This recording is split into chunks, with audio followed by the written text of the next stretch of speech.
Hello everyone, welcome to our YouTube channel HR the way to success. स्वागत है आप सब लोगों का हमारे YouTube channel HR the way to success में एक और नई वीडियो में। आज की वीडियो हमारी रहेगी ऋग्वैदिक काल के ऊपर। ठीक है, कि ऋग्वैदिक काल क्या था और ऋग्वैदिक काल में क्या क्या होता था, क्या क्या धार्मिक अनुष्ठान क्या होते थे, किस चीज़ की पूजा होती थी। ठीक है, तो उसके बारे में हमारी जो आज की वीडियो रहेगी।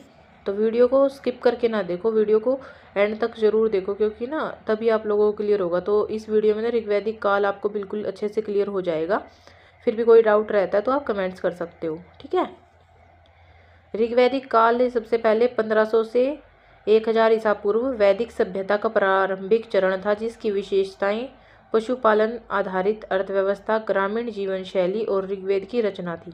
तो ऋग्वैदिक काल में सबसे पहले पशुपालन पर आधारित अर्थव्यवस्था थी, यानी कि अर्थव्यवस्था का जो है सोर्स पशुपालन था और ग्रामीण जीवन शैली पर आधारित थी। ऋग्वेद की रचना थी।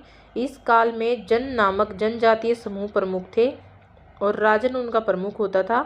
हालांकि उनके पास आज के शासक जैसे अधिकार नहीं होते थे। जो राजन होते थे उनके पास आज के शासक जैसे अधिकार नहीं होते थे। सामाजिक रूप से यह काल वर्ण व्यवस्था के शुरुआती संकेत दिखाता है और महिलाओं को अधिक सम्मानजनक स्थिति प्राप्त थी। यानी कि ऋग्वैदिक काल में महिलाओं को बहुत सम्मान दिया जाता था, सम्मानजनक स्थिति थी महिलाओं की, जिसमें वे शिक्षा प्राप्त करती थी और यज्ञ में भी भाग लेती थी। महिलाओं को बहुत ही सम्मानजनक स्थिति में रखा गया था ऋग्वैदिक काल में। वो महिलाएं जो है शिक्षा भी प्राप्त करती थी और यज्ञ में भी शामिल होती थी। तो ऋग्वैदिक काल की मुख्य विशेषताएं क्या है? काल अवधि मैंने अभी आपको बताई थी कि 1500 ईसा पूर्व से 1000 ईसा पूर्व तक थी। अर्थव्यवस्था भी मैंने आपको भी बताई है कि पशुपालन पर आधारित थी। कृषक समाज था, गायों को बहुत महत्व दिया जाता था और विनिमय का एक प्रमुख माध्यम था। विनिमय एक प्रणाली होती थी जो आज के टाइम में बिल्कुल लुप्त हो चुकी है। वस्तु विनिमय प्रणाली हम सब लोगों ने देखी होगी। ठीक है, विनिमय प्रणाली एक ऐसी प्रणाली थी कि भाई अगर हमारे पास एक इंसान ने गाय रख रखी है और एक इंसान कृषि करता है, तो वो उनसे दूध ले लेता था और उनको अनाज बदले में दे देता था, यानी कि वस्तु के बदले वस्तु ले ली जाती थी। लेकिन आज के टाइम में ऐसा कुछ नहीं होता, सब कुछ पैसे पर डिपेंड हो गया है।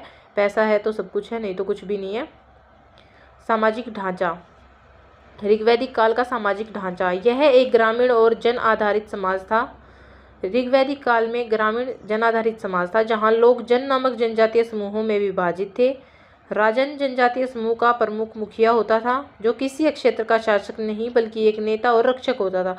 यानी कि राजन जो होता था वो एक मुखिया होता था, शासक नहीं होता था, वो एक नेता और एक रक्षक की तरह कार्य करता था।